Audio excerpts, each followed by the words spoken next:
নমস্কার, আমি ঋত্বিকা চক্রবর্তী। ঋত্বিকা চক্রবর্তী আমার একজন ফেভারিট স্টুডেন্ট। আমি খুব খুশি। আমি কি বলবো? আমি ওর প্রতিভার প্রতি অনেক, অনেক গর্ববোধ করি। সে সবার মুখ উজ্জ্বল করে। তার লক্ষ্যই ছিল যে জীবনে হার না মানা। সে তার লড়াইয়ে প্রতিটা মুহূর্ত সে চেষ্টা করছে। সে কোনোদিন হার মানেনি। ইভেন সে মতলব আমি এতই খুশি যে এরকম একটা মেয়ে আমি আমার লাইফে মানে পড়াইছি। যে কিনা আ প্রথমত ওর অঙ্কের প্রতি নেশা ছিল অনেক বেশি পেয়েছে। সে প্রত্যেক টাইম সে তার স্কুলে মতলব ফার্স্ট ডিভিশন পেয়েছে। স্কুল টপার ছিল ছোটোর থেকে। একদম ছোটোর থেকে 12, 10 10, 12 প্রত্যেক টাইম সে ক্লাসে টপ করেছে। কিন্তু ওর একটা বিশেষ গুণ ছিল যে ও যে জিনিসটা প্ল্যান করেছে ওর জীবনে, সে এটা করার ১০০ ভাগ চেষ্টা করেছে। সে এখন সরকারি এমবিবিএস করছে। যা আমার আমি আমি নিজেরে অনেকভাবে গর্ববোধ করি যে আমার এই মেয়েটা আমার যে বোন, হ্যাঁ? ঋত্বিকা চক্রবর্তী, সে এখন গভর্নমেন্ট সিটে মেডিকেল পড়ছে। এমবিবিএস করছে ডক্টর হবে। ডক্টর ঋত্বিকা চক্রবর্তী, যা আমাকে মতলব ওই স আমার যে স্টুডেন্ট সে যে গভর্নমেন্ট কলেজে পড়ছে, এটাই আমার সবচেয়ে বড় গর্বের বিষয়। যা আর আর এর থেকে বেশি কিছু আমার চাওয়া নেই। কারণ ও যে এত ট্যালেন্টেড ছিল, আমি ওর কয়েকটা মানে কি বলবো? ওর ওর গুণ বললে ওর শেষ হবে না। ও ও 2024 এ নি জেইই মেনেও তোমার সিট পেয়েছে। 2024 এ সে জেইই মেনের থ্রুয়ে সে এনআইটি আগরতলাতে সিএসসি, যেটা টপ মোস্ট লেভেলে ধরে, সিএসসির সিট পেয়েছে। এবং এর সাথে সাথেই ও নিটেও অনেক ভালো স্কোর কার্ড করেছিল। আর ওর বাবা ওর জন্য অনেক, অনেক পরিশ্রম করেছে, অনেক মেহনত করেছে ওর বাবা, ওর মাও। ওর বাবা তো ওর জন্য ওর যে প্রফেশনাল যে কাজটা, ওইটা বাদ দিয়ে ওর পিছনেই পড়ে থাকে যে উনার মেয়ে যাতে ভালো কিছু পায়, যার ফল তারা পেয়েছে। মা-বাবা এরকম হওয়া দরকার।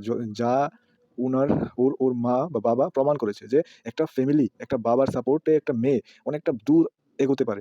হ্যাঁ? আমি আশা রাখি এই ডক্টর ঋত্বিকা আমার স্টুডেন্ট, ওর জীবনে সব সাকসেস অ্যাচিভ করতে পারবে। নমস্কার, আমি ঋত্বিকা চক্রবর্তী। আমি এবছর আগরতলা গভর্নমেন্ট মেডিকেল কলেজে এমবিবিএস পেয়েছি। আর আমি আজকে আমার যে এমবিবিএসের 2 বছরের জার্নি, এটা সম্পর্কে সবার সাথে শেয়ার করব। এমবিবিএস পাওয়ার জন্য আমার 2টা ড্রপ লেগেছে। ফার্স্ট ইয়ার প্রথম যে ড্রপটা দিয়েছিলাম, ওইটাতে আমি একটু পড়াটা একটু কম করেছিলাম, সেই জন্য হয়নি। তারপর আমার মা-বাবা তারা বলেছিল, "ঠিক আছে, তুই সেকেন্ড অ্যাটেম্প্ট দিতে চাইলে দিতে, কোনো প্রবলেম নেই।"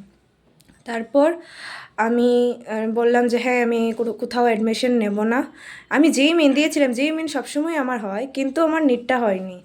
তো এবারও আমি যেই মেন দিয়েছি, আমি যেই মেনে কম্পিউটার সায়েন্সও পেয়েছিলাম, কিন্তু এমবিবিএস পাওয়ার পর আমি ওটা ছেড়ে দিয়েছি, কারণ আমার তো স্বপ্নই ছিল এমবিবিএসটা করা। আর আমার মা আর বাবার প্রচণ্ড সাপোর্ট ছিল, কারণ সেকেন্ড ইয়ারে আমি প্রচণ্ড ডিপ্রেশনেই চলে গেছিলাম। কারণ হচ্ছে না কেন, হচ্ছে না কেন, একটা মনের ভিতর প্রশ্ন উঠে গিয়েছিল, কেন হচ্ছে না?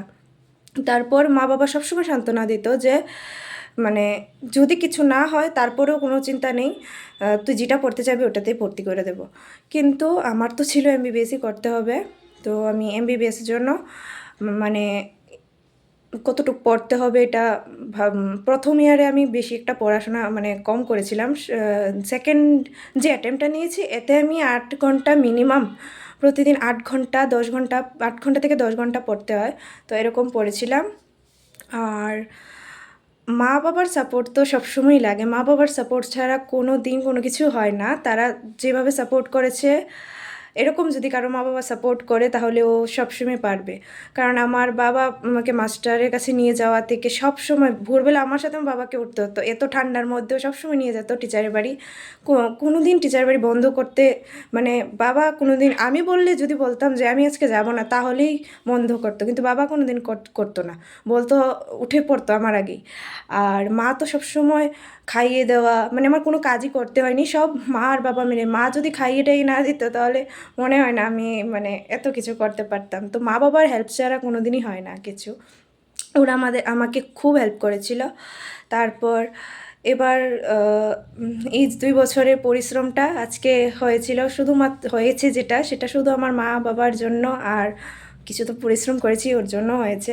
আর ভগবানেরও অনেক আশীর্বাদ, সব কিছু মিলিয়েই হয়। তুমি ঠাকুরের উপরও বিশ্বাস রাখবে, তুমি নিজে কর্ম করবে, ভগবান তোমাকে ঠিক ফল দেবে।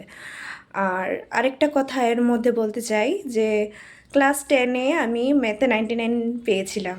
সেটা আমারই গৃহশিক্ষক বিক্রম সূত্রধর, উনি আমাকে পড়িয়েছিল ম্যাথটা। আমার ম্যাথ সব সাবজেক্টই ভালো ছিল, কিন্তু ম্যাথটা আমার একটু উইক ছিল সবসময়।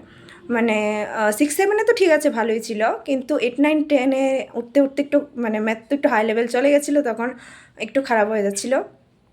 বাকি সাবজেক্টে আমি সবসময় ক্লাসে ভালোই করতাম, সবার থেকে বেশি ম্যাথে একটু কমে যেত। তো আমি বিক্রম সূত্রধর স্যারের কাছে পড়েছি। তো উনি আমাকে এত মানে ভালো করে ম্যাথ করিয়েছে যে আমার মানে আমি নিজেই বিশ্বাস করতে পারছিলাম না যে আমার 99 এসে গেছে ক্লাস 10-এ। দিয়ে এসেছি আমি সব। তারপর একটা কনফিডেন্স কম ছিল, কারণ সবসময় তো ম্যাথটা ঠিক হতো না, আমার ভয় করতো কোথাও যদি ভুল হয়ে যায়। তো তারপর যে টিচার করিয়েছিল, তারপর টিচারকে জানাই যে ম্যাথে 99, টিচার খুব খুশি হয়েছে। তো দাদার জন্যই আমি 99 পেয়েছি, এটা তো আমি বলবই। আর নিটটা পুরো আমার মা-বাবার সাপোর্ট। বাবা-মা ছাড়া আমি নিট মানে পুরো ভেঙে গিয়েছিলাম। যখন দ্বিতীয়বার আমি ড্রপ নিয়েছি না, তখন আমি পুরোই ভেঙে পড়েছিলাম। কারণ আমি পুরো ডিপ্রেশনে চলে যেতাম, মানে মনটা খারাপ হয়ে যেত যে এবার যদি না হয় কী হবে? তো সবসময় এটা মনের মধ্যে চলতে থাকতো। তো আমি প্রচুর টেস্ট সিরিজ দিয়েছিলাম। মানে লাস্টে তো তুমি যতটা ফুল লেন্থ পেপার পারো দিতে থাকবে। তুমি যত পারো টেস্ট দিতে থাকবে সময়টা ম্যানেজমেন্ট করার জন্য। এটা দিতে হয়। আর এইভাবেই আমার নিট জার্নি হয়েছে। এটাই তোমাদের সাথে শেয়ার করলাম। আর তোমরাও যদি মন থেকে কিছু মানে চাও, যেটা তোমরা করতে চাও, এটা টাইম নিচ্ছে তোমার, কিন্তু তুমি যদি চাও এটা ঠিক হবে, কারণ তুমি পরিশ্রম করলে তোমার কাছে এই ফলটা ফিরে আসবেই। তো সবাই যারা আমার মতো এমন নিট অ্যাসপারেন্ট ছিলে বা আছো, এখন যারা করছো নিট অ্যাসপারেন্ট যারা আছো, তারা তোমরা নিজের সবটুকু দিয়ে চেষ্টা করো, সময়টা অনেক দিয়ে চেষ্টা করো। এরকম 10 ঘন্টা 8 থেকে 10 ঘন্টা পড়তে হবে রোজ।